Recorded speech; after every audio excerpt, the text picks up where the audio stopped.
Hi hello guys, இந்த வீடியோவில் எதை பற்றி பார்க்க போகிறோம் அப்படின்னு சொல்லி பார்த்தீங்கன்னா, சரிகமபா சீசன் 5 வந்து பார்த்தீங்கன்னா இந்த வாரம் இத்தனை பேருக்கு இவ்வளோ அவார்டும் எலிமினேஷனும் கிடைச்சிருக்கா, அதுக்கான பின்னணி யார் யார் அப்படின்றத பற்றி தாங்க இந்த வீடியோவில் பார்க்க போகிறோம். நம்ம சேனலை ஃபர்ஸ்ட் டைம் பார்க்குற பர்சனாக நீங்கள் இருந்தீங்கன்னா மறக்காமல் நம்ம சேனலை சப்ஸ்கிரைப் பண்ணிக்கோங்க. அப்போ தான் நான் அடுத்த போடுற வீடியோக்கான நோட்டிஃபிகேஷன்ஸ் அண்ட் பாப்அப்ஸ் வந்து உங்களுக்கு கண்டினியூஸாக கிடைச்சிக்கிட்டே இருக்கும். அது மட்டும் இல்லாமல் இந்த வீடியோ பற்றி உங்களுக்கான கருத்துக்கள் ஏதாவது இருந்துச்சுன்னா தாராளமாக நீங்கள் கமெண்ட் பாக்ஸ்லையும் மென்ஷன் பண்ணலாம். அதாவது ரீசெண்டாக ஜீ தமிழில் நடந்திருக்கக்கூடிய one of the top reality show அப்படின்னு சொல்லணும்னா சரிகமபா சீசன் 5 சீனியருக்கான லெவல் அப்படின்னு சொல்லலாம்.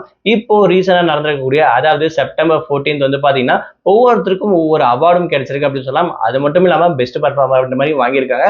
ஒரு எலிமினேஷனும் நடந்திருக்குங்க. அதெல்லாம் யாருக்கு வாங்கியிருக்காங்க, எப்படிலாம் பாடியிருக்காங்கன்றதுக்கான பின்னணியை ஒவ்வொன்றா பார்க்கலாம். ஸோ ஃபர்ஸ்ட் வந்து பார்த்தீங்கன்னா இந்த வாரம் ஒவ்வொருத்தரும் திருவிழா ரவுண்ட் அப்படின்ற பேரில் அவங்களுடைய பர்ஃபார்மன்ஸை ரொம்பவே சூப்பராக ஆரவாரத்தோடைய பர்ஃபார்மன்ஸை ஸ்டார்ட் பண்ணியிருப்பாங்க. இதில் ஒரு சில பேருக்கு வந்து பார்த்தீங்கன்னா கமெண்ட்ஸ் வந்து கொஞ்சம் நெகட்டிவாகவும், பல பேருக்கு வந்து பார்த்தீங்கன்னா ரொம்பவே பாசிட்டிவாகவும் கிடைச்சிச்சு. கோல்டன் பர்ஃபார்மன்ஸ் கூட கிடைச்சிச்சு அப்படின்னு சொல்லலாம். பட் எல்லாருக்கும் இந்த அவார்டுன்ற விஷயத்துல வந்து கொடுக்கப்படல. ஒரு குறிப்பிட்ட பேருக்கு வந்து பார்த்தீங்கன்னா அவார்டு கிடைச்சிருக்கு, இந்த வாரத்துக்கான அவார்டு அப்படின்னு சொல்லலாம். ஸோ இதுல பெஸ்ட் பர்ஃபார்மன்ஸ் அவார்டு வாங்கியிருக்கிறது யாருன்னா ஷிவானிக்கு கிடைச்சிருக்குங்க.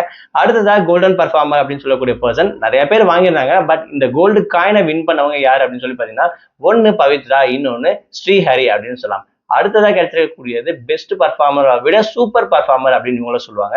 ஸோ இதுல 2 பேருக்கு கிடைச்சிருக்கு. இந்த 2 பேருமே வேலிடான பர்சன் அப்படின்னு கூட சொல்லலாம். ஸோ ஒன்னு வந்து பாத்தீங்கன்னா அக்ரினா, இன்னொருத்த வந்து பாத்தீங்கன்னா அருண் ராஜேந்திரன் அப்படின்ற விஷயத்த மென்ஷன் பண்ணியிருக்காங்க. இதுல கொஞ்சம் வந்து பாத்தீங்கன்னா சோகமான விஷயம் அப்படின்னு சொல்லி கூட சொல்லலாம். ஏன்னா ஒருத்தர் வந்து எலிமினேட் ஆயிருக்காரு. ஸோ அவர் யாருமே எதிர்பார்க்காத ஒரு பர்சன் கூட சொல்லலாம். பட் இவருக்கு பதில் இன்னொருத்தர் தானே எலிமினேட் பண்ணிடணும் அப்படின்னு சொல்லிட்டு நிறைய டாக் போயிருச்சு. பட் இருந்தாலும் வேற சுச்சுவேஷன் இல்லை.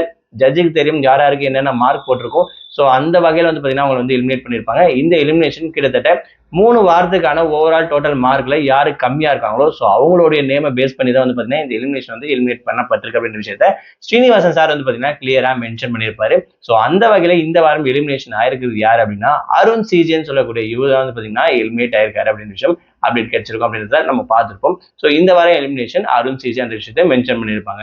ஸோ இவ்வளோ பெஸ்ட் பர்ஃபார்மர், கோல்டன் பர்ஃபார்மன்ஸ் எல்லாம் வாங்கினதுக்கு அப்புறம் ஸோ இந்த வாரம் எலிமினேஷனும் கண்டிப்பா இருக்குன்றதை சொல்லியிருந்தாங்க. ஸோ எலிமினேட்டும் ஆயிட்டாரு அப்படின்னு சொல்லலாம். ஃபைனல்ஸ் ரொம்ப கிட்ட நெருங்கிட்டே இருக்கிறதால இதுக்கப்புறம் வரப்போற நாட்கள்ல டபுள் எவிக்ஷன் கூட இருக்கிறதுக்கான வாய்ப்புகள் இருக்குன்ற விஷயத்த நம்ம கண்டிப்பா எதிர்பார்க்கணும் அப்படின்னு விஷயத்த இந்த ஒரு வீடியோல எதிர்பார்த்துட்டு இருக்கேன். பார்த்துருக்கக்கூடிய ரசிகர்களே, ஸோ இதை பத்தி நீங்க என்ன நினைக்கிறீங்க, உங்களோட கமெண்ட்ஸ் என்னன்ற விஷயத்த மறக்காம கமெண்ட் பாக்ஸ்ல மென்ஷன் பண்ணுங்க.